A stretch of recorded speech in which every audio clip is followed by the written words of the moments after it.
I know in Hong Kong for like Pakistani, they like say acha. But Yeah. then they don't mean to insult them, but then it's just like they learned it from their like parents or like grandparents from their family, and then they thought that was a term that was neutral, but it's actually not, because it's kind of the equivalent to the N word for the black 100%. community, right? Yeah, and that just also makes you think like how many of these habits that we inherit from our parents, our family members that should be questioned. Mm, We were never taught to question things. We just inherit them and we pass it down, exactly. Yeah. right? So I guess with our generation, we have really learned to question things like, why do we do the things that we do? Why do we say these things? Do we use these things as like a defense mechanism?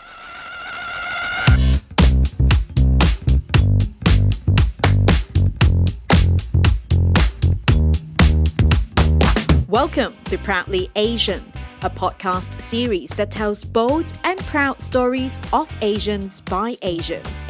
My name is Isabel, your podcast host, and I'm here to find stories that challenge biases we face every day. There's never just one way to look at Asians. This podcast will take you through a deep dive into the life stories, struggles, and triumphs of young Asians around the world.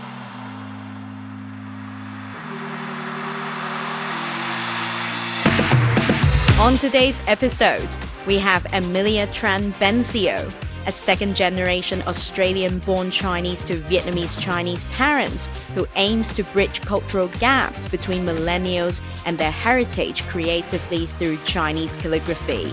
She talks to us about her experience growing up between three cultures in Australia, how she preserves the Cantonese language, and her favorite TVB drama.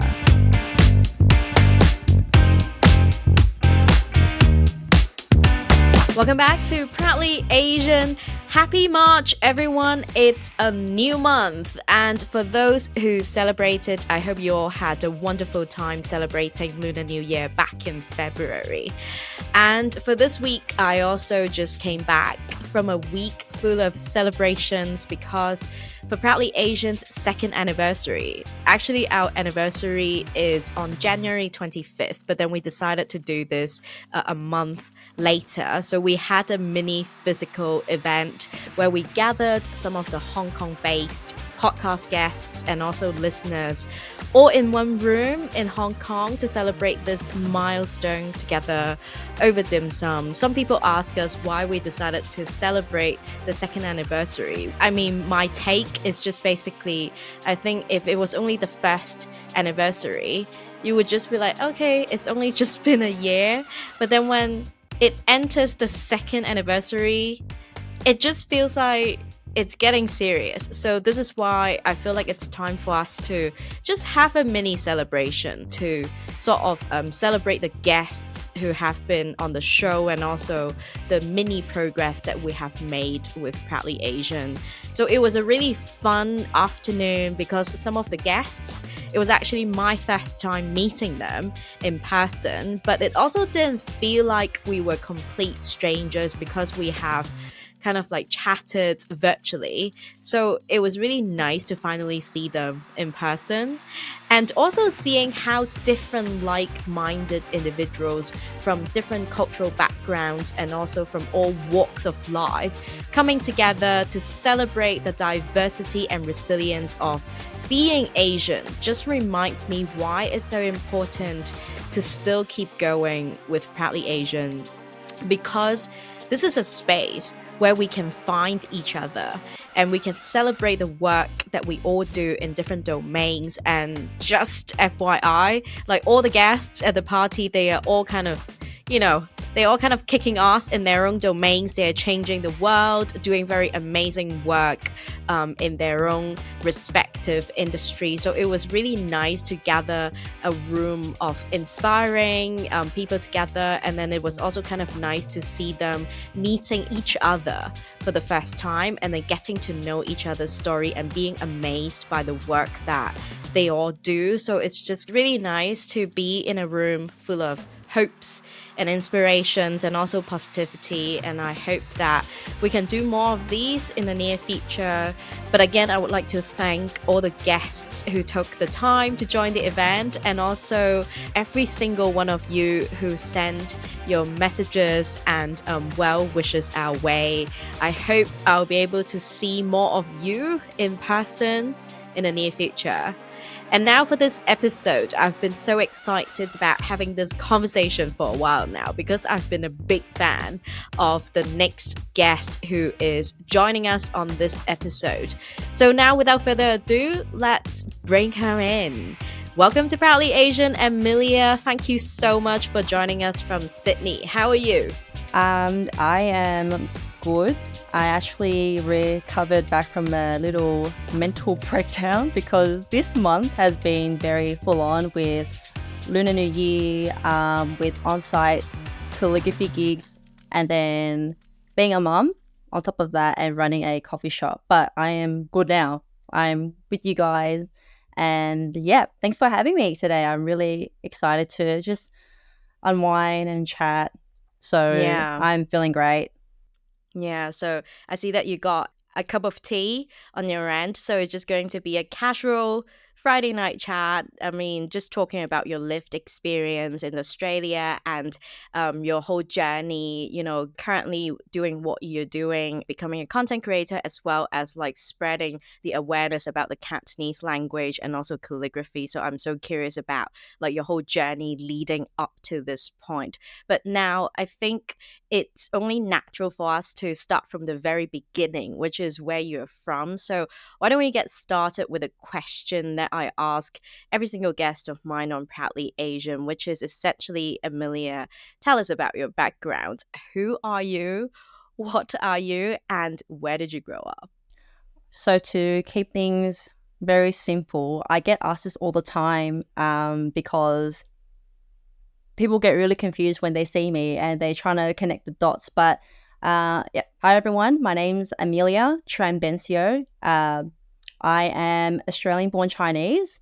My parents are they're Vietnamese-born Chinese. So born in Vietnam, but of Chinese ancestry. Yeah, and I was born and raised in Australia, and I've been here my whole life. So yeah, but I do get a little bit confused, especially when I was a kid, because we live in a family where the Vietnamese culture and the Cantonese culture, they're blended. So, and then my surname is Tran. So I've done my bit explaining to people, actually, I'm not 100% Vietnamese because of my surname. I don't speak Vietnamese. We grew up in a household where we spoke Cantonese, strictly Cantonese. I can order food in Vietnamese and that's about it. But my parents are fluent in Cantonese, Vietnamese, and English to add that in the mix. So that's me. Wow, so you pretty much grew up between like three cultures, which would be a little bit of Vietnamese, Cantonese, and also Australian. But I do want to know, you know, what it was like growing up for you in Australia. Like, let's start with some of the tiny details. For example, what was breakfast like for you? You know, did your parents have any like traditional Asian parents' expectations on you and all? So I grew up eating, just having like congee for breakfast. Because my parents also opened a Vietnamese Chinese restaurant as well. I'm a kitchen kid, like my two other siblings. So where they work long hours, just slaving away. But yeah, I mean, sometimes we'll have like Vietnamese food as well, like vermicelli, salads and whatnot. So see what I mean? Like it's blended the cultures. Like sometimes we'll have sweet and sour pork, and then we'll have, I don't know, lemongrass pork at the same time. But that was the norm to have that for breakfast, dinner, lunch. Sometimes we have the same thing for breakfast what we had last night, but you add an egg on top. You know what I mean? So Wow, yeah. But I think now reflecting back on that, I think we're quite spoiled in a sense where we got a mixture of everything. So it was nice. We had a variety of different food. as well. And that meant that my lunchbox at school was quite different as well. But yeah, I mean, that's the breakfast. That's interesting. So, just out of curiosity, what's the difference between like Viet Chinese food and like Vietnamese food? Like, are there any like obvious differences? Is Viet Chinese food also kind of like a common cuisine in Australia as well? Like, is there a huge community like who came from a background like that? 100%. For those of you who have been to Sydney, for example, Cabramatta, it's where all the Vietnamese Chinese people congregated. So the same goes for my parents when they came to Australia as Vietnamese Chinese refugees. That's where they all had their parties because there weren't that many of us back then. So we're quite the minority as well. So Cabramatta is one of them. I mean, like they're quite similar in the sense where we have chow mein and they will have chow mein as well. But I think maybe I don't know, like sometimes we'll always have fish sauce at home as a staple and we'll mix it with anything and everything. So do I really know the differences as a kid? Not really, because to me it was always there. So that's where I sort of really have to ask myself, am I Cantonese, Chinese, or am I Vietnamese? Or am I a bit of everything? So I think with Vietnamese people, yeah, definitely with the fish sauce, and Cantonese, I feel like with both cultures, I feel like their dishes are heavily seasoned, with the umami. And we're very blessed with that, with all like, it's not just salt and pepper, but we're adding with like MSG and with everything, So yes. yeah, to this day, I don't really know the difference, but That's all good. I'm just curious, like, if you bring the food from home to school, right? Like, whether or not there will be, like, kids who ask you questions or, like, from white Australian kids, would they be like, what is it? Or, like, are they usually quite accepting? And at the same time, like, would there be some other, like, Chinese classmates would point out your food, like, oh, that's not really Chinese? Like, have you ever had that? I always dreaded the times when my grandma would prep me gao choy gao. So pork dumplings with chives. And if you know the smell of chives when they're microwaved, bro, you get all sorts of look when you whip it out. Like, oh, that's strong. What's that smell over there? So obviously I would sometimes not eat my pork dumplings with chive and I'll opt for a meat pie at the canteen. So there was, because of experiences like that, a part of me rejected that Chinese/Vietnamese aspect of my life as well. Why can't I have a sandwich like the kid next to me? Or why can't I have a wrap like the kid next to me? And I did get pocket money to buy food from the canteen, but I mean, and now it's funny because like I hear, people from non-Asian background, they're like, oh, I had the best dumpling. Oh, I had the best yum cha experience. Oh my gosh, have you tried these trendy noodles? Yeah, like, excuse me. I was already living that when I was a kid, but it's so strange how that's, our food is praised. Yeah. Like something that, that's so delicious, exotic, and it's cool. It's cool to eat. Yeah. To eat dumplings with chives in. But now it's like all TikTok famous. It's like actually cool, a vibe to like eat Asian food. Exactly. It's like things I ordered at this dumpling place, Yes. Top 5 dumpling places in Sydney. Exactly. Yeah. And I remember like talking to one of the guests a little while ago, like she's Korean Australian, and then she highlighted to me that, like people would make comments in front of her like these days saying like, oh, it must be cool being Korean for you now, because like she said she remember like back in the day, like I mean it was still kind of like growing up between cultures, Australian, when she was at school, like she would ramp up that Australian side of her, and then when she's home she would kind of like watch K-pop and all, and then it's kind of like a hidden identity that she kept as a secret. But now it's like everyone's like, whoa, it's so cool to be like Korean. Yeah. Yeah, I'm just wondering if like you also experienced that.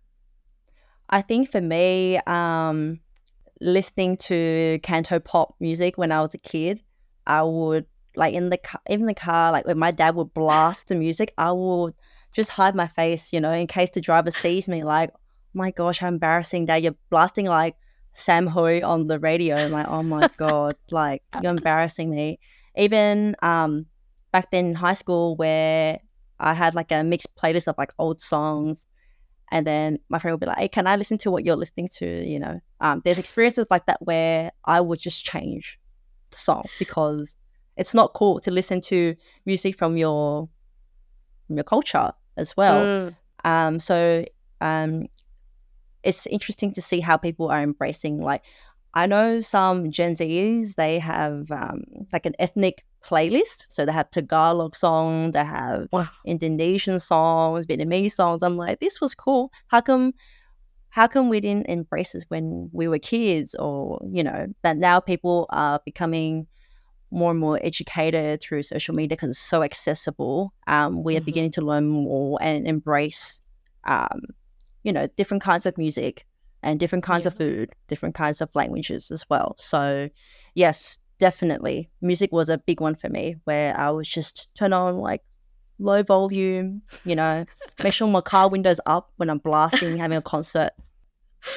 Totally. Like I can totally relate, like when you mentioned how like you might, growing up, at school, like because you didn't actually really see a lot of people who like looks like you or who had the same food as you, and then there's that tendency, even for myself as well, like growing up I would like kind of throw away the lunch that I brought from home. So like I would just go to the canteen and buy something that everyone else is eating. Or even from the music perspective, I would have maybe like two playlists. Like one would be like a mix of songs that I enjoy, including like English and Cantonese and Asian songs. It's like for myself to enjoy when I'm alone. But then there will be another playlist which I thought was like, oh yeah, like it would be cool if people hear me listening to that kind of music. But then I think now we're definitely living in a completely different times because of people like yourself creating content that's promoting, how cool it is to be Asian and, like preserving the Cantonese language. So like because people see you having so much fun being Asian, embracing your heritage, the younger generations these days can see that, wow, actually it's like not that bad to embrace that side of them. So I mean, I really have so much respect for the work that you do and the awareness that it brings to the Asian community around the world. But going back to your family story, right? You did mention a little bit about your parents were Vietnamese Chinese refugees, but I'm wondering if you would be up for sharing a little bit about your family's immigration story. Yeah, sure. So we are very blessed because my dad, when he left Vietnam or started his refugee journey, he was a year shy away from being 20. So there's 8 kids in his household and there are 6 boys, 2 girls.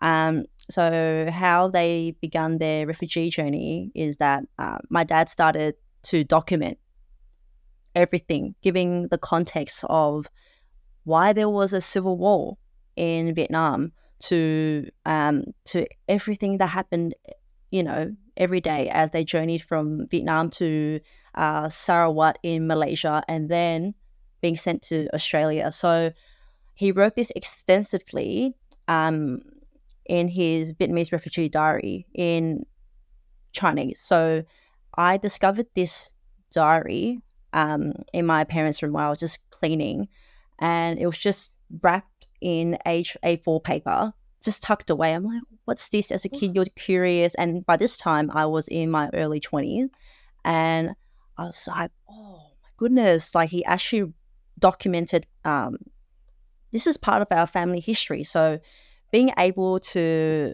read and write and understand the atrocities of the war and just the mental and physical toll that that's just took on my uncles it's just mind-blowing to know that there is a primary source just sitting in my dad's closet. And I'm like, why aren't we talking about this? And when I discovered the diary, my dad wasn't upset or anything, and he would happily tell me, this is what happened, this is what happened. And when I asked him, why did you decide to document, the things about the war? And he said, well, there was nothing to do back then. So for each day I wrote, like just really trivial things like, oh, it's Christmas, so we roasted a chicken, or like we caught goannas, like large lizards on the Malaysian island, and they turned that into congee. Just What? It's mind-blowing, like Wow. how resourceful they've become on the island, making their own hammocks. So I think had my dad not written about his experience as a Vietnamese Chinese refugee, I will not discover this part of my family history. And when when you try to recall something that happened last week, you might miss some details. So when I brought this up with my dad, he was like, oh, so that's what happened. So again, it's just very interesting to see how he's like, oh, I actually wrote that down, like really, really small, like, but significant details where, and I also discovered that the very act of my dad, writing diary entries, that's already him, what do you call it, practicing mindfulness, because you're literally fighting for your lives on the boat where it's like over capacity as well. I think it's only meant to hold like maybe under 300 people. They're way over that capacity. And then he's already practicing mindfulness. That's why he's so open to talk about everything that happened in the war without shutting people down, And he knew a lot of friends who struggled a lot mentally, just talking about such traumatic events that happened during the journey, because you could die, and there were only 6 boys. Originally, there were meant to be 5 boys who were meant to go on the boat, because if you lose all six boys, that's it. No one's going to be there to carry the family name. So my grandpa was like, no, actually take the 6th brother with you. Leave the 2 girls there with my grandma. You just got to risk it, If you either I don't know, you either lose your lives or like you fight for that one chance of survival. So 45 years later, we're here. So had that not happened, I would not be here as well. So, and that was also my first time getting exposed to calligraphy as well, because my dad, I pretty sure good penmanship runs in the family, because my grandpa was known for his penmanship as well. Wow. Yeah. And I just started just copying how my dad wrote certain characters as well. Actually, the simpler the character, the harder it is to write. So at the same time, I was learning about my family history extensively, and then being exposed to calligraphy, in pen form. So that's that. That's crazy. And I mean, somehow the notebooks or the journal that your dad had is somehow a survivor as well, because it survived like this long journey. And it's just so amazing how like your dad would still be able to, journal and go through this whole process in such a like calm manner while still running for his life. It's incredible. And I know that, was it a couple of years ago you did an event that specifically about the journal that your dad wrote throughout this journey? Yeah, so this event was called Sail to Survive, and it is inspired by my dad's refugee diary. So we hosted this event last September, and I co-hosted this with my very good friend Veronica, who is into spirituality. So she brought that aspect into the event, and it was nice for someone to explain our experiences as children of immigrant parents in a very logical manner, because I feel like as children of immigrant parents, a lot of the experiences that we grew up living with, I think a lot of times they weren't validated um by like our elders or people around us. Like, oh, it's like we felt like we were being like gaslit. Yeah. Oh, that's not true. Like, you think you had it hard, we had it tougher.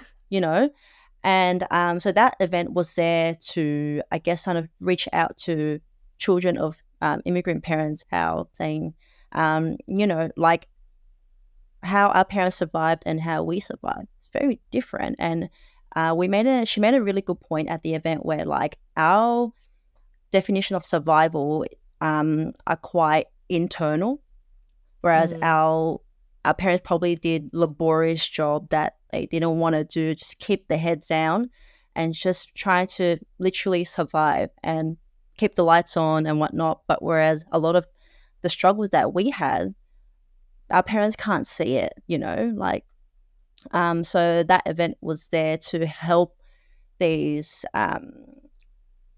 children of immigrant parents to reach out to the services that that provide help to them, like therapy or read certain books to help you cope, and I guess sort of just embrace the struggles that we have even as adults. We carry some of those burdens from when we were kids as well, and I'm sure that's something that you can relate to, even listeners right now. But hoping we would have another event like that, because the response was so well received and it blew my mind. And a lot of the attendants who came have told us that I am so grateful that this event was free and that there was an outlet for us to finally be like, oh my gosh, I'm not the only one who had these lived experiences with my parents. Because and a common theme that occurred throughout the event was feeling seen. We just want to feel seen. And I mean, like, our parents did the best they could based with what they had at the time, with the resources that they had, and we even joked about it, like I said, like, oh, we should make our second event just catered for our parents, we'd turn the tables. Parents healing circle. And how wholesome would that be? Yes. How wholesome would that be? Because we are asking questions that were never asked, to our parents. Like, they were never asked, like, exactly. Yeah. How did it feel when you had to I don't know, to grow up in such a short amount of time, because you were literally trying to flee from your home country.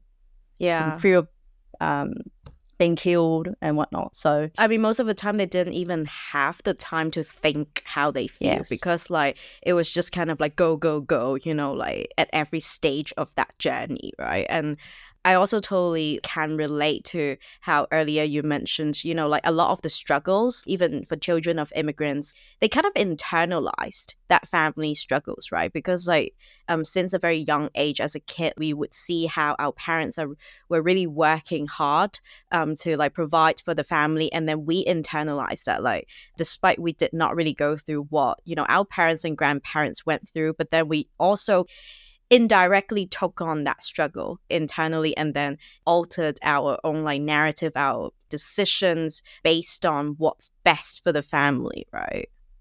100%. I think that could not have been said better.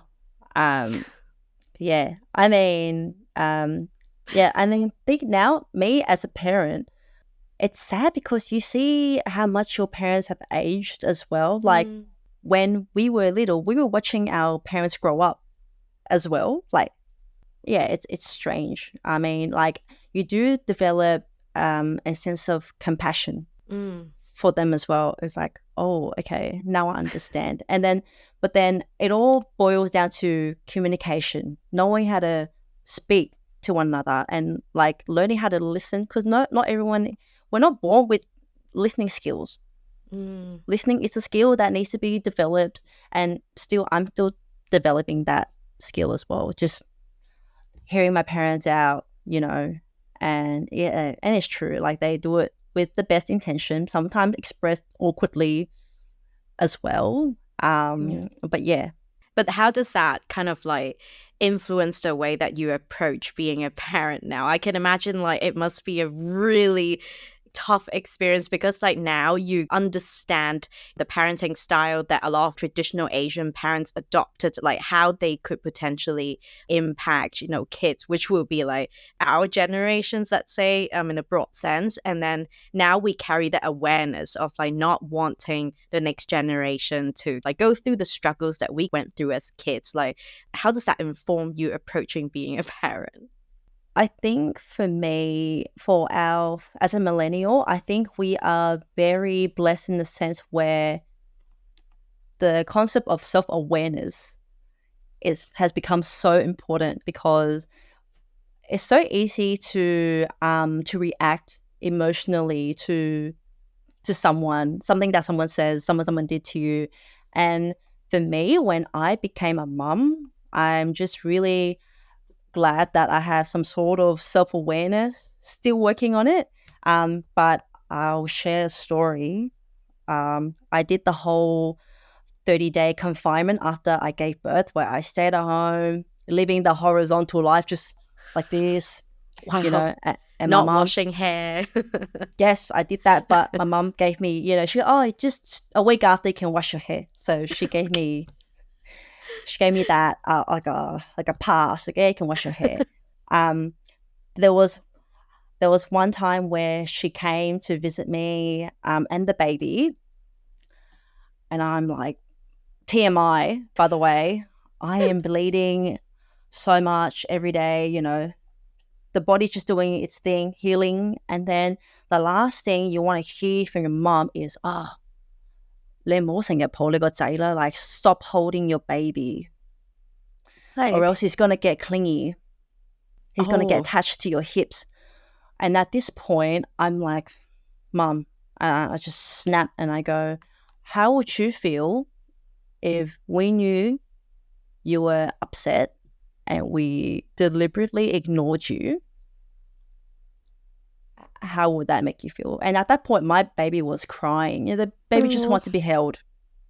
And it's cold. Like they don't know, they've been inside your womb for 9 months, nice and warm inside, and now they're out into the world where it's cold. It needs to be cuddled all the time. It's a shock to the system. Yeah, exactly. So I said that to her, and she just lost for words. Because it made me think like, oh, damn, maybe no one's ever asked that question before. Like, how would she feel? So, just moments like that. So, to have that, being blasted at you when you're trying to like recover was, I think it was a challenge for me as well. But I also get it. From my mom's perspective, because I noticed that it's generational. It's a pattern that's been passed down from probably like from her mom. And maybe when my mom had us, it was the same thing, like, oh, stop holding your kid too much. You're spoiling them. Yeah. And it's now kind my of mom, their way of protecting us, right? 100%. But, things can be done differently, if we learn how to communicate properly with each other. And from then on, we, similar interactions would happen where she would tell me, stop doing XYZ or else XYZ. But now that took about, several months even for her to be like, okay, it's a new generation of parenting. I'm just going to leave it as it is, And I'm not harming my child, right, by like cuddling him all day. If it's what he needs, then if he sleeps on me, then let it be, Yeah. And for her, it's just very interesting to see how we parent our kids, And even like when before he was born, I would talk to him as well. in Cantonese. So I do the one parent, one language thing where I just speak to him exclusively in Cantonese. But I don't hide the fact that I can speak English because my husband is Filipino. So obviously I can't force him to speak Cantonese. But I won't deny that in front of my kid, like, oh, I don't know how to speak English. To only speak to me in Cantonese. But it's funny because growing up with my grandparents, they'd be like, I don't understand English. You got to speak to me in Cantonese. It's effective, but it's not right, in my opinion. Yeah, we turned out fine. That's so beautiful. And, you know, like, I really love how that story that you shared with your mom, like, you know, sometimes our parents also need parenting from us. Like, 100%. If that makes sense. It's like growing up, definitely they were our parents. Like, we needed their guidance, we needed their help. But then sometimes, like, when we have this newfound self-awareness, we can also help our parents reframe their thinking and help them heal from something that they never really like got the chance to heal. So that's such a beautiful experience. And I think sometimes, like, it really, like, would you agree, like, it really takes becoming a parent to kind of like unlock, you know, the perspective of, you know, understanding your parents, you know, like some of the things that your parents used to do and then you never really understood, and now you're like, oh, like, I know why. Yeah, and going back to the Sales to Survive event, in the room there were parents as well, you know, millennial parents. So for them to hear the experiences from myself and another parent on the panel, it just made them feel so seen, like, oh my goodness. Like, so yeah, I think us trying to, you know, take on new forms of parenting, like gentle parenting, you know, like all these other kinds of parenting. I think our intention as parents is to be more present with our children and to make sure that their needs are met as well, emotionally, physically, you know, and whatever was the norm for us growing up, that's where we step in and, you know, and remove that pattern that we don't want to see repeated down the line, you know, especially in the ways that we discipline our kids. You know, I don't think I'm ever gonna lay a hand on my child unless it's like he's running out on the road, you know, like, so yeah, like, pull you back. But I think I'm very lucky in a sense where, like, I wasn't hit. I don't remember being hit physically as a child as a form of discipline. Because now we know there are all the other forms of discipline. You know, they can get your message across instead of just like a slap or, like, you know, the sandal or the belt. You don't always need to take out the hangers. I've seen the hangers, but just not like, I've never been hit by a hanger, but then they would always like take out the hanger to like threaten you. Yeah, just and it's threat. Effective. Yeah, and I mean, of course, like, that's such a beautiful journey that you highlighted, becoming a parent and also re-parenting your parents. But another hat that you wear is, of course, a Chinese calligrapher, and you briefly mentioned earlier, like, you know, you embarked on your calligraphy journey after discovering the diary of your dad, trying to maybe copy, you know, his handwriting. Is this something that, you know, like, did it really start from that point, or has it always been in you, your interest in calligraphy or like Chinese handwriting? I'm not sure myself, actually. Maybe that seed was planted in me when I used to go Saturday Chinese school. Yeah, right. So I was one of them. I was sent to Chinese school when I was 8, and I was there for 5 years. So, and at Chinese school, you are expected to learn how to write. I learned traditional Chinese because at that time, all our teachers were Taiwanese, and now it's very different. I've been told that it's just simplified Chinese. And so Mandarin Chinese also. Yeah, Mandarin Chinese. But we still learnt Mandarin at school, but taught by Taiwanese teachers. So I think that that seed was planted in me as a child. And then, yeah, like I said, I didn't pick up writing Chinese again until I was 23. and now I'm 30. So it's been 7 years since I've started my calligraphy journey. And yeah, I just never thought much of it. It all started when my husband said to me, hey, why don't you open like a second Instagram account and just share what you write, just sharing. It was got nothing to do with money or anything. Oh, yep, let's do it. And again, just with the intention of preserving this ancient art form, because Chinese calligraphy has been around for thousands and thousands of years. And Chinese calligraphy started off in traditional Chinese as well. And then obviously it's evolved into different kinds of scripts or styles or font, which is a word that I don't really prefer using because it's not a font, it's like a script. But yeah, and then just been really, really fortunate to have worked and collaborated with brands as well for on-site Chinese calligraphy as well. And as an Australian-born Chinese, and I have yet to meet another Australian-born Chinese calligrapher like myself. Wow. So yeah, so I've been very, very fortunate to be able to earn an income from just writing in Chinese calligraphy.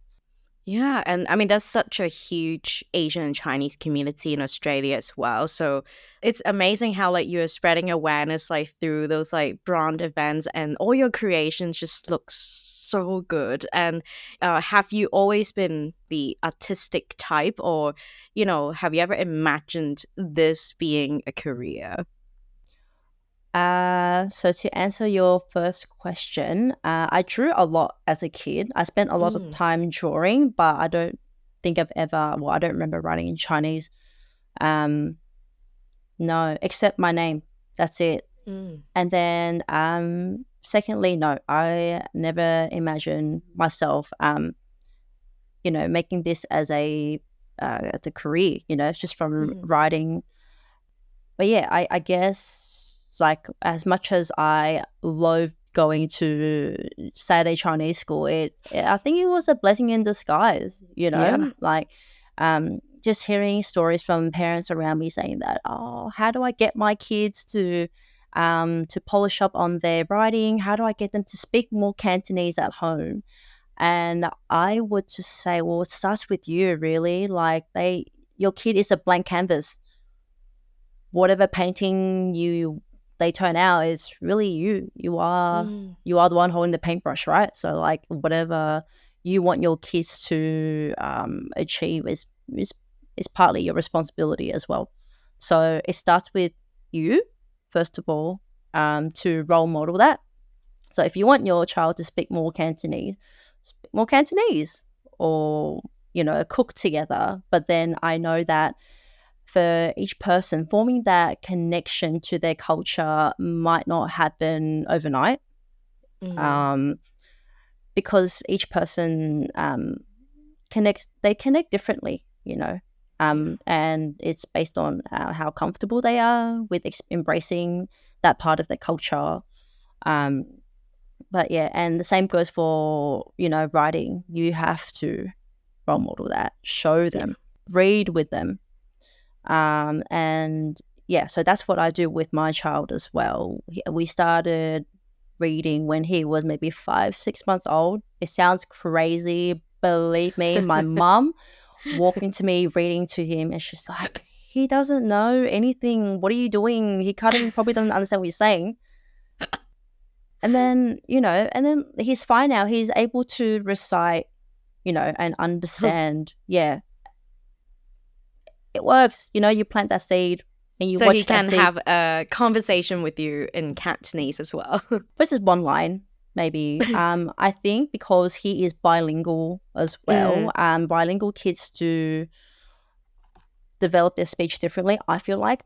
Because I know that with other like our friends around us, their kids, when they only speak one language, they're able to form proper sentences. With like my kid who is bilingual, it does take him. I feel like they get creative as well with their sentences. Like us, like we throw in like English, we throw in Cantonese, we throw in like Mandarin or whatever. And I, he might be slower at, forming proper sentences in Cantonese, but I feel like he gets really creative. He'll combine English, combine Cantonese, and I don't think it's a disadvantage. If anything, it's an advantage. It encourages them to be more creative with how they communicate as well. And language is always changing. Yeah. So, and some kids, they even like if the parent speaks to them in another language and they might respond in English, but it doesn't mean that they don't understand the other language, right? Because if they're able to respond, that means they kind of like are able to process and understand what's said to them as well. So that also shows the language ability. That's actually really interesting. Now, But going back to calligraphy, like I'm sure you get asked this a lot. Are there any tips that you can share with our listeners on how to get started or even how to master the craft of Chinese calligraphy? I always say this to anyone and everyone who asks me how to get started, how to polish up on your writing, and you just start. You don't need a brush pen, nothing fancy. And picking up calligraphy does not cost an arm and a leg.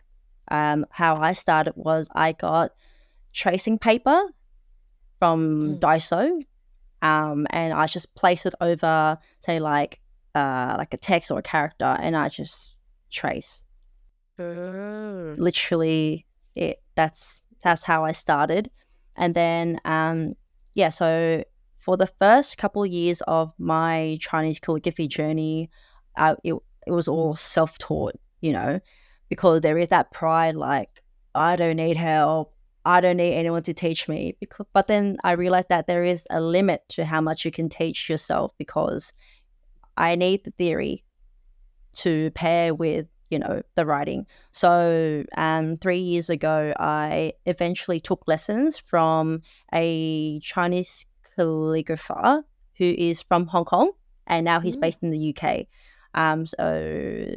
It was a very nice pregnancy experience, because I didn't know what to do in my life when I was pregnant. I might as well take lessons. So all you need is pen and paper.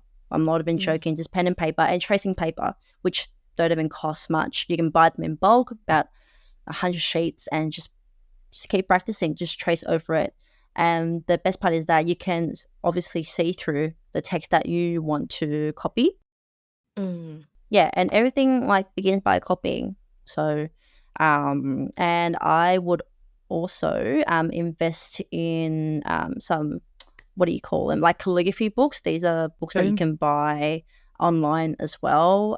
But I believe that you have to get them off Chinese websites like Taobao or maybe AliExpress. So, and consistency is also another key ingredient to anything, really. It's like cooking. If you cook that recipe once, you might not get it right. You have to cook it several times to, or else you're going to get rusty or you forget that ingredient. But consistency is key. I don't really devote X amount of hours practicing, but whenever I can, especially leading up to Chinese New Year, that's when I practice the most as well. Right. But just start by reading safe posts that you like seeing on social media. I keep mine in a folder, and just follow calligraphers that inspire you as well. A lot of the calligraphers that I follow are mainly from Hong Kong and Taiwan. There is one that I discovered who is based in the Philippines, and he's Filipino-born Chinese. So that's interesting. Wow. Yeah, Chinese calligraphy has no limits, no boundaries. And yeah, just start by copying. That's it. Would you also say, from looking through people talking about Chinese calligraphy, some of them might actually say, oh, like the posture is really important. Like if a certain part of your arm feels sore, you're doing it wrong. Like, is it a thing in calligraphy? I like to see calligraphy in traditional and contemporary, like any other art form, because Chinese calligraphy is such an ancient art form, some people might find it too intimidating. Like the posture, how you hold pen. I'm just gonna grab a pen and show you. Okay. Some people have it levitate, have their arms levitated like this. For me, that's not comfortable. Personally, you sit however you want, as long as you're comfortable. For me, I just do it normally, like writing. Some people get a bit too strict about that as well. But then, like, if you're too strict with this ancient art form, you're trying to preserve it, you have to repackage it in a way that it's appealing and fun. So that has always been my intention, to repackage calligraphy, Chinese calligraphy, in a way that it's enjoyable, and you don't have to be Asian, at least, That's to true. enjoy this ancient art form. And so for me, yes, I acknowledge that these things are important, posture and whatnot, but you have to make it fun. Yeah. And I think also how brands present it as well. And I love seeing how even luxury brands are working with Chinese calligraphers, and the way that they package Chinese calligraphy is also very creative. I can give you an example. I recently worked with Fendi, and Fendi collaborated with Pokemon. Oh, wow. Right. That wasn't enough. No, that wasn't enough. Okay.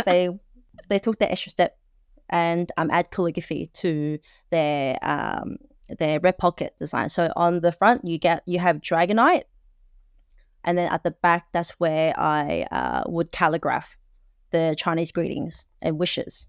So seeing examples like that, people are like, oh my goodness, I didn't know that Chinese calligraphy can be presented that way. And typically, correct me if I'm wrong, when people think of Chinese calligraphy, they picture an older person, so an older man writing away, very slowly, very mindfully. Don't get me wrong, it is a very mindful activity where, you slow down and as you write each stroke, but it can also be made fun when it's packaged the right way, when you want to reach the people that you want to reach as well. And in this case of Fendi, it's the millennials. You want to hit up the millennials and Gen Zs maybe. So so I highly commend luxury brands for doing that. I think it's so That's clever. So cool. Yeah, and at the same time you are preserving this ancient art form as well. Yeah, and also kind of like pushing boundaries of like the representation of this ancient art form, and then extending the legacy in a modern way, right? So that's so cool, like how whenever you see like mashup between like modern concepts and like ancient art forms. But of course, I know other than your calligraphy work, during COVID time, you also kind of like had a fun project making. I did. It was you produced some really iconic content. And that's also how I came across you during COVID time when scrolling through social media. You made some reels of yourself acting out some of the cliche and iconic TVB drama scenes. I mean, that's basically the source of how Asian diaspora kids learn the Cantonese growing up, like at least for millennial kids, I would say. So I'm wondering, how did that idea come about for you? And which scene would you say is the classic of all classics? Okay, how I got inspired to film these 11 episodes. If my memory serves me correct, I did 11 episodes. So when I found out I was pregnant, my first thought was, how am I supposed to pass down Cantonese to my child or to my children? And I want to do it creatively. And it got me thinking, like, am I the only one who is a sucker for these cliche scenes of TVB? And does anyone even talk about it? And I decided to, screw it. And I filmed my first episode not knowing that it was going to reach, this many people from different parts of the world as well. And I think I just filmed like a couple of these cliche scenes, hit upload, and the response was very, very overwhelming. I got inundated with like, oh my gosh, like I feel so seen. Oh my gosh, that background music, I remember that unearthed some core memories as a kid, watching it on cassette tape as well. So yeah, it started off with the intention of how am I supposed to pass down Cantonese in the most creative and effective way to my kids. Very, very simple intention. And then, and I just had fun with it. And I was pregnant when I started filming the cliche scenes. So a part of me was like, how do I prevent postnatal depression as well, And it really helped me cope with the challenges that I had during my pregnancy. And, the switch doesn't come off. The mum switch is always on. Like, I need to make sure I do this. I need to do this so that my kid, their thoughts run wild. So filming made me focused. Today, I'm going to film these cliche scenes. I'm going to use these background music.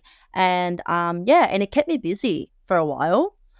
And to answer your second question, a very cliche scene, I think it would be like hospital scenes.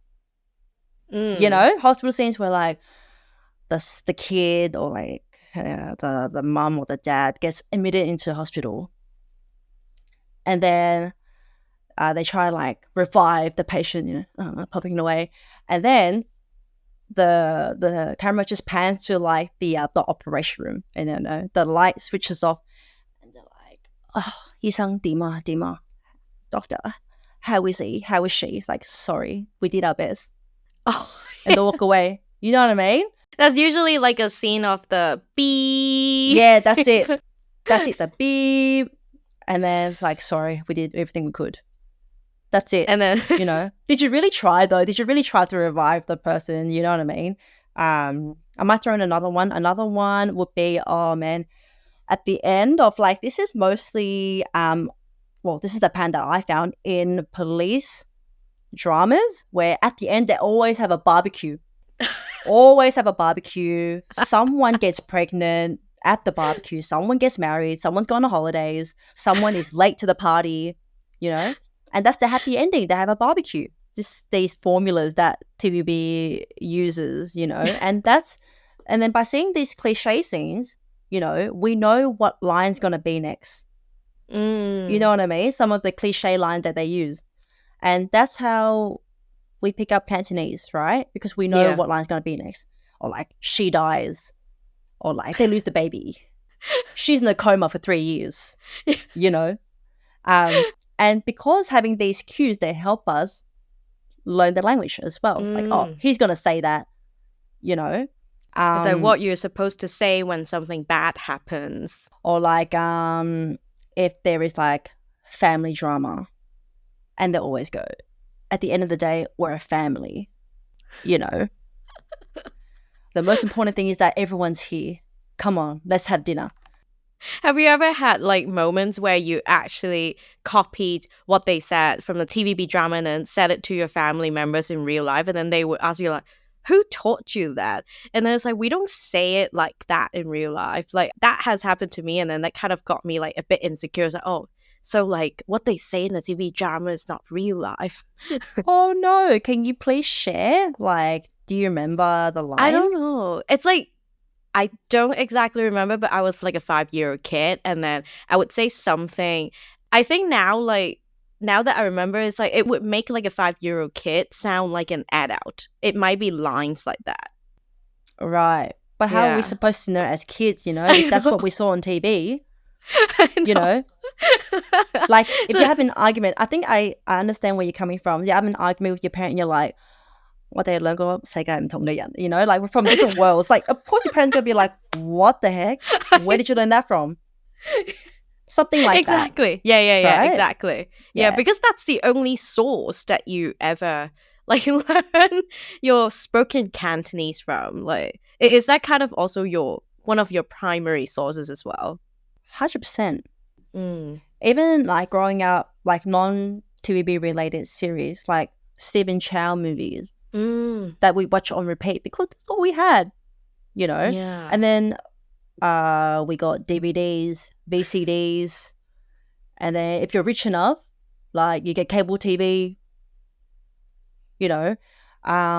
But also I was very fortunate to have been raised by grandparents as well from both sides. Mhm. And that was my environment. We speak Cantonese probably 95% of the time. And even the food that I had as a kid.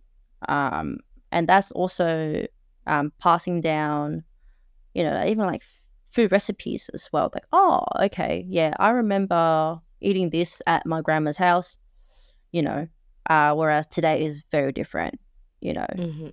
It's so you don't need to spend time with your parents or your grandparents to learn a certain recipe or like a certain phrase from your culture because of social media. And it's so cool to see how um, people are putting so much effort into preserving Yeah. these core aspects of, you know, the culture. Yeah. And you can share them as well, share with your friends, and that creates like a ripple effect. So for me, I was inspired by people who were making reels or posts about Cantonese as well. So I'm like, hey, it's cool to speak your first language on social Mhm. media. How did I not know that?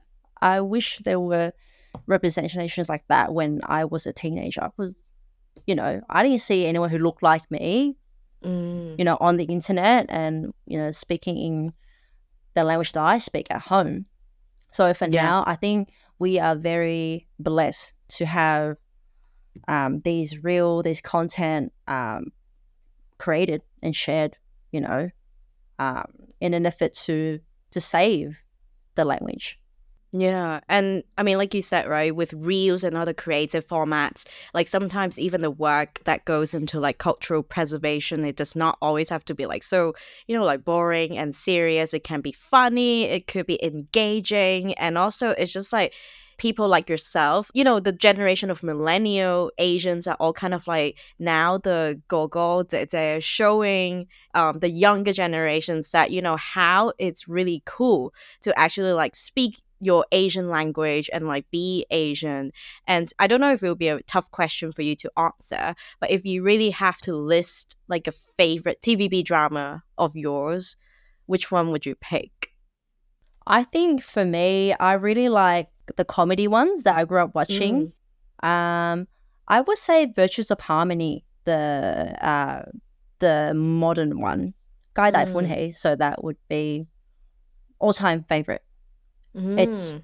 it's very funny, and that's where I picked up a lot of the colloquial Cantonese as well. But can I be greedy and add another one?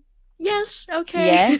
Yeah. There's one with Dayo Wong. It's called Lam Chan Lo Ngoi, War of the Genders. Mm. Also comedy one. And it's just so many lines, so many classic lines from the TV series as Oh well. my god, he So keeps a cockroach as a pet, right? yes, Silka. Yes. Wait, is that where cockroach got their like nicknames from? Did that I come from that drama? I don't think so. I think it came Okay. from a Stephen Chow movie. Stephen Chow movie. Oh. Tong Bak Fu Dim Chao Hung. There's a Oh. cockroach in that movie.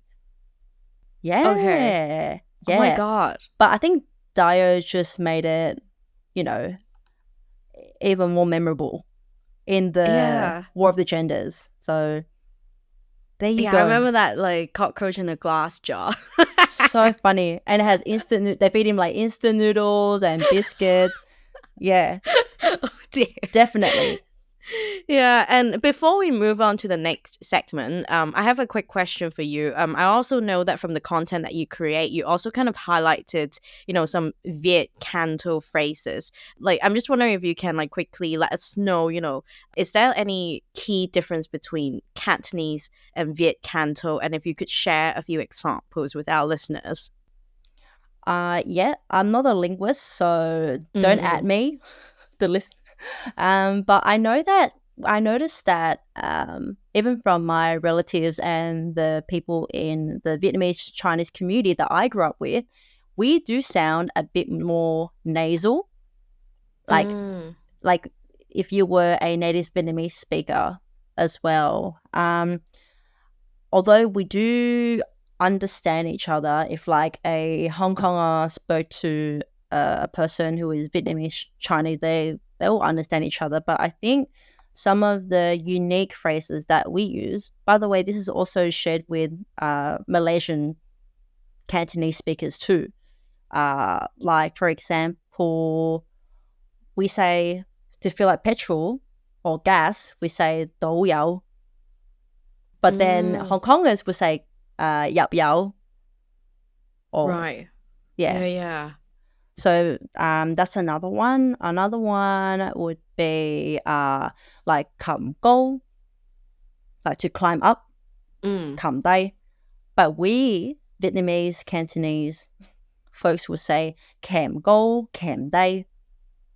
Wow. So the pronunciation is a little different. Yeah, but when we hear it, we know you're Mm. Vietnamese, Cantonese, which yeah, we can hear the So difference. if someone says that, like, there's a high chance that the person will have a bit of like Vietnamese Cantonese background or influence. Yeah, or Malaysian. Right, I know right. Malaysian, instead of saying "lok you" for rain, they say "lok so." Oh, Yeah, interesting. yeah, Interesting. but Wow. yeah, it's just really interesting to see how much we share with Yeah. other speakers of Cantonese, because there's so many varieties as well of Yeah. Cantonese, and I've been told that the Vietnamese Cantonese that we speak now has some other influences as well from Toi San, or they go, oh, it Mm. sounds like this, it sounds like this, um, and it sounds like old Cantonese as well. Yeah, that Wow. people really speak these days. But how are we supposed to know it's from older varieties of Cantonese that people don't really speak anymore? Because I was taught Cantonese with an accent, with a Vietnamese accent. You know what I mean? So Yeah. how are we supposed to know that it's improper? As some people will say, like, oh, you're not speaking proper Cantonese, but just like get off your high horse, man. Are I you the know. Cantonese police? Like, I've seen people getting, like getting really rude comments like, that's not the right character. That's not the right way to say it. But for me, it's the intention behind the post, you Yeah. know, and it's to save the language, for like many third culture kids as well. Yeah. For me, the intention is more important than how you say it, and if you're going to put so much emphasis on how you pronounce a word, that's going to put people off, and people are going to be like, why should I even bother like trying if people are going to make fun of my accent? Mm-hmm. And that's something that I noticed as well in the comment section. People were like, oh, you have no idea. I feel so seen because all my life I've been laughed at. I've been like mocked about my accent. And that's why they don't speak Cantonese that often, because of the fear of rejection, fear of being ridiculed. Yeah. Yeah. Even like sometimes maybe like when it comes to like Asian representation, if it's not as widespread, like of course there's that aspect. Historically there's very little representation in mainstream media, but the other side of it is for Asian cultures and languages to thrive, like we also can't afford having this much gatekeeping as well, and then there needs to be a recognition around, like, Cantonese as a language is not just one language. Like, just because we all have a bit of like Cantonese backgrounds, it doesn't mean we are all the same. It's just so diverse. And even just now you're mentioning about, some of the roots and the origins of some of the Cantonese phrases. Like, I think it's kind of really hard for people to be so specific about it, because sometimes you just like grew up with those phrases, and when people ask you, oh, you say it that way, does that mean you're from this place? It's just like, I have no idea. It's just like, it's always been said like that in my family, so I never really like traced all the way back to like, where's this phrase from? Yeah, and it's not your job as well to trace that. And it's funny because, like, say the Cantonese that Malaysians speak is obviously gonna vary from the Cantonese that people in Hong Kong. Like, if you go to Malaysia, 100%, you're not gonna say like chin, you say lo in Malaysia. And like, when you're there, of course you're going to adopt some of that. If you're traveling there, of course you're gonna say lo instead of chin. So I think we just have to live a little, like, does it really matter like how accurately you pronounce this character, Exactly.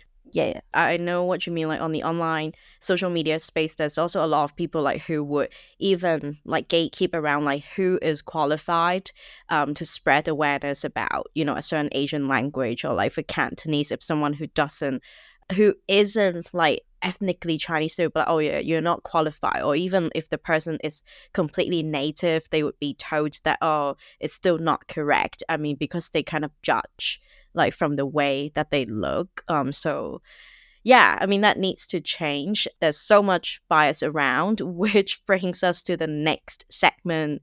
Rapid bias. And in this segment, I'll be asking my guests biased questions that they've got asked at some point in their life. And so, Amelia, are you ready for all the questions that are going your way? You gotta warm up and stretch a little. Okay, I'm ready, Isabel. Fire. All right, let's go. Question number 1. How do you know how to speak Cantonese if you're tanned? Oh my god. Well, believe it or not, there are different shades of Chinese. I'm just a shade that you've never seen before. Okay? So your question is kind of invalid because there's so much that you haven't seen, and yeah, it's just take that. I'm just just a variety of Cantonese that you've never seen before, and be at peace with that. Absolutely. And question number 2. Someone points at the work that you do, your calligraphy work. Did you really write that? Yes, and I can write it again if you like. And you can record it in real time as well. I get this so much. Every time I'm at an on-site calligraphy gig, especially at the casino. I did another Lunar New Year gig at a casino, and yeah, you get so many uncles and aunties there who are just curious, and you will hear like comments on the side as well, like 係咪真係佢寫㗎? Did she really write that?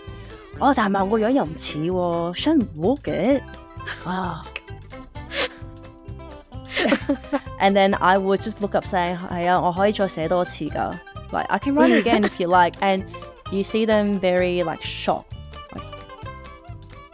Like, 唔係啊, like, how is this possible?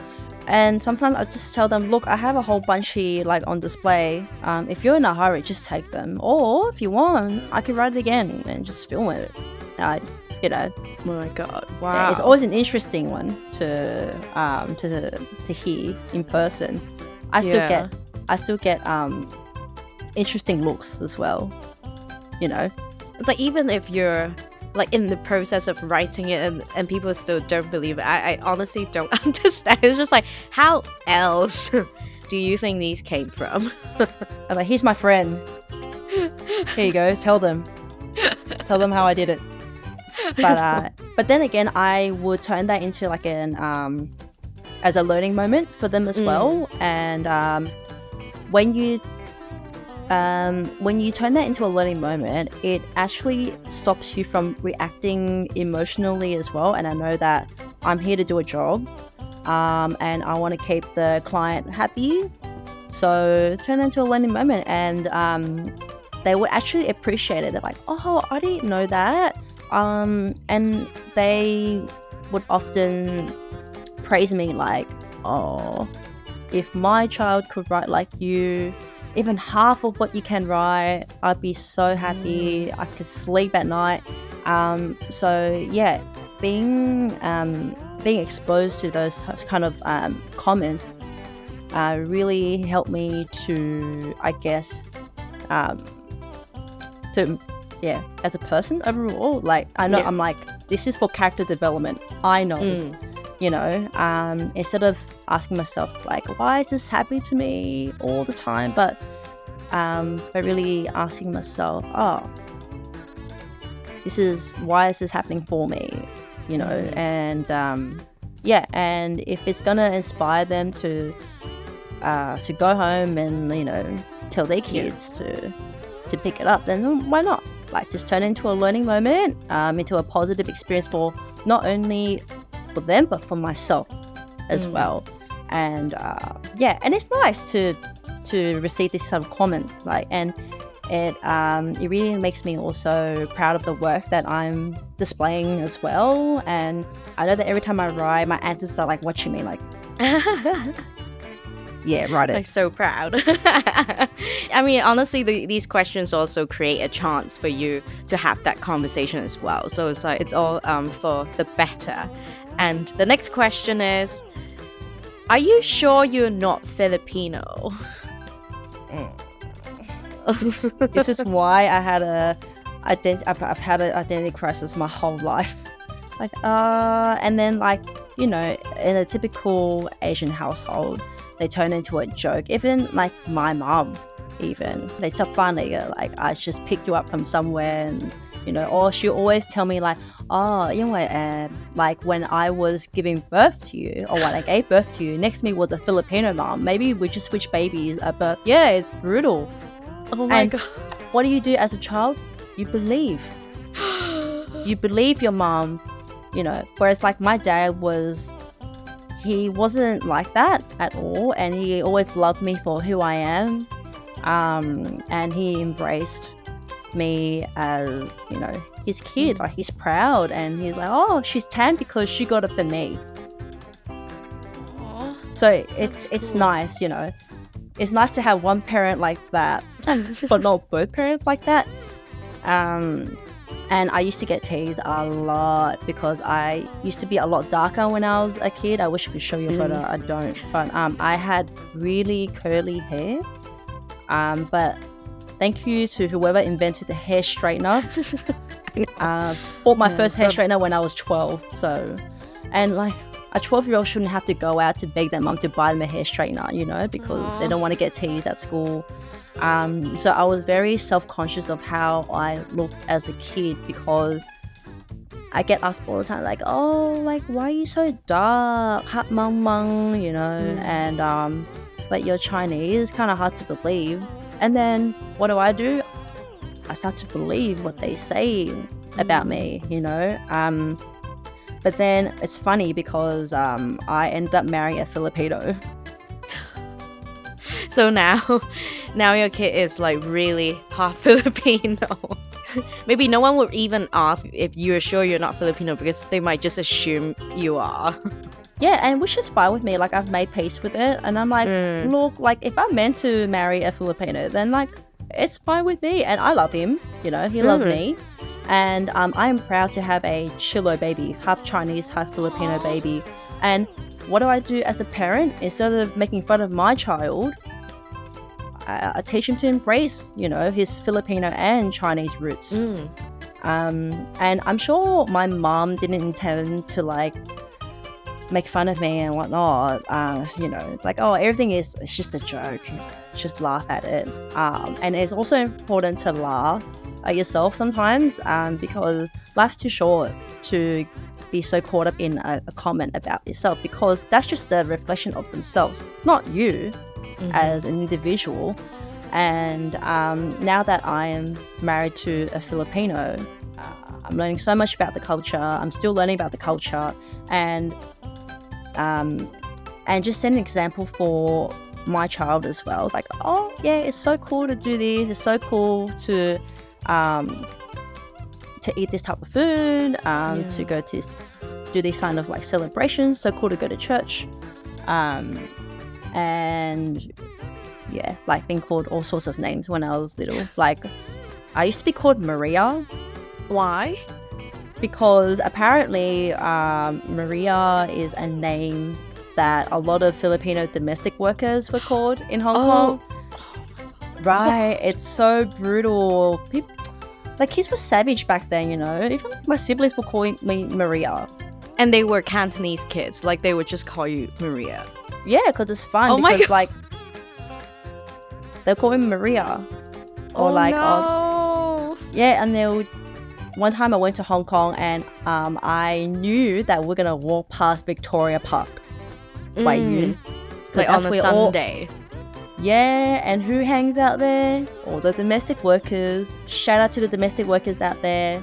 Love your work, And they were like, oh, Hoya, go hang out with them, And I used to just run away, because I'm like, why am I embarrassed, Or, but I actually got pulled by a domestic worker in Hong Kong when I was walking past. They're like, oh, come. I'm like, where are you taking me? And they're trying to take me to the bus stop. Oh. And then I turn around and see my siblings laughing. They're like, oh, see, she's one of them, And I tell them, like, Maria is a very derogatory name to call someone who, even for Filipino, like, not, you think all Filipino ladies are called Maria, bro, come on, like. Exactly. Yeah, so... The funny thing is, I don't even know a Filipino who's called Maria in my life. They're probably older or something. So just, these experiences as a child growing up, they really made me question my identity. Oh, am I really Filipino? Am I really adopted? Even like when they came up with those DNA kits. Yeah. That you can buy for like $100 something. They would joke, they're like, hey, you should buy one to see if you're really from the Philippines. Yeah. Oh dear. Yeah. They're still at it. I'm still at it, but then I think now that I'm married to a Filipino, like, make all the jokes you want. Like, I don't really care. Yeah, I mean, even what's wrong with being Filipino, right? Yeah, what's wrong with being Filipino? Exactly. Yeah. And I think it's also because of how they're portrayed in the media as well. Like, oh, like Maria, like her name Maria, she must be like a domestic helper, that kind of thing. Yeah, that's so outdated. Yeah, and I know that like people in my family are guilty of this as well. I've been told that calling someone bun, as in like a nickname for like a Filipino, is also derogatory as well. Yeah, and and I know that not only myself being called that as a joke, but my husband is not even immune to that when we were dating. In the first couple of years, but they won't say it to his face, but I can hear it. I'm there, I'm present. So yeah, that's the unpleasant side of that. But yeah, you can call me Filipino now, I don't really care. I'm legally Filipino anyway, okay? Like, I took his surname and I made it Tran-Bencio. You won't even get questions anymore, like people seeing your names. But it's so true that you mentioned, like, there's quite a bit of like racism built into like the Asian language, or for example Cantonese, right? Like I think like these days when people use those terms, they might not actually mean bad, but then they just got really used to like, oh, like that's the term that people always use, bun, or like I know in Hong Kong for like Pakistani, they like saying acha, but then they don't mean to insult them, but then it's just like they learned it from their like parents or like grandparents from their family, and then they thought that was a term that was neutral, but it's actually not, because it's kind of the equivalent to the N-word for the black 100%. community, right? Yeah, and that just also makes you think, like, how many of these habits that we inherit from our parents, our family members, that should be questioned. We were never taught to question things. We just inherit them, and we just we pass it down. Exactly. Yeah. Right? So I guess with our generation, we have really learned to question things like, why do we do the things that we do? Why do we say these things? Do we use these things as like a defense mechanism? So yeah, it really, if I were to, put a message out there such as, start asking questions, if you're unsure about something, person, totally not cool to make assumptions about someone when you don't really know them. So... And at the very least, the takeaway from this rapid bias segment is that those terms that we just talked about are messed up, and now you know. So thank you so much for answering all the questions from this segment, Amelia. All good, no worries.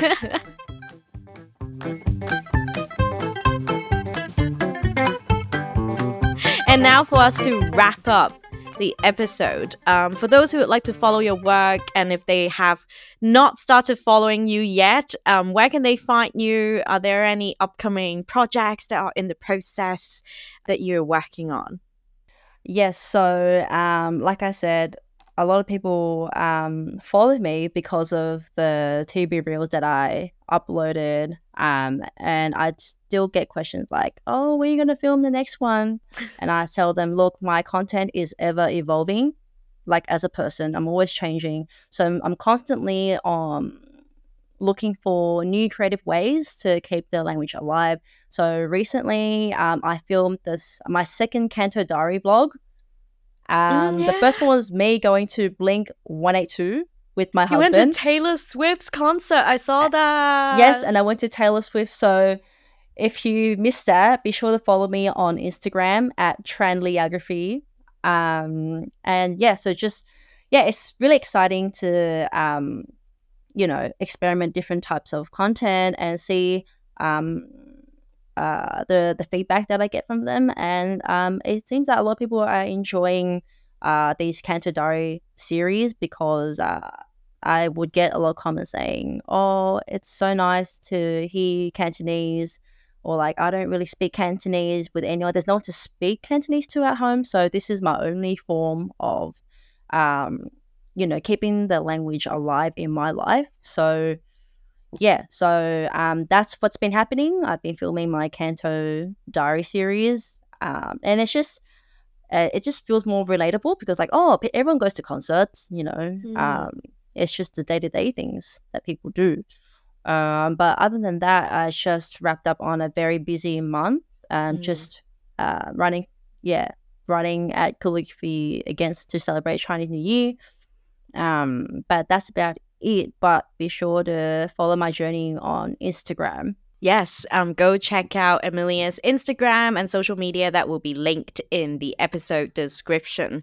And finally, Amelia, one last question for you before we go. To you, what does it mean to be proudly Australia-born Chinese? No one's asked me that question before.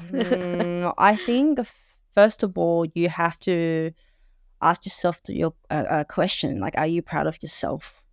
Are you happy with the way that you are? And then if you could answer that question, then everything will fall into place. Like, yes, I am proud of myself.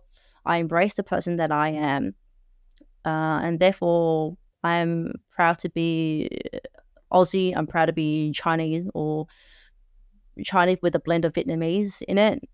And I think, it all boils down to self-love and really appreciate all that you are. And there's only one of you. You are limited edition. Did you realize that? You can't be replicated. Yeah. Like a character, like a Chinese character. You know, like you can write the same Chinese character 10 times, but each of them is unique. You will never write that stroke like that ever again. Amazing. So there you go. I love it. Love it. You are a limited edition, and that's only one of you. Thank you so much, Amelia, for taking the time to speak with us on Proudly Asian. Thanks for having me. I'm so excited. Yay! Oh, wow. That's it for this episode of Proudly Asian. Don't forget to follow us on Instagram at proudly.asian for more content. We are on Spotify, Apple Podcasts, and YouTube. Leave us a 5-star review on wherever you get your podcasts. Thanks for tuning in and signing off for now. I'm Isabel Wong.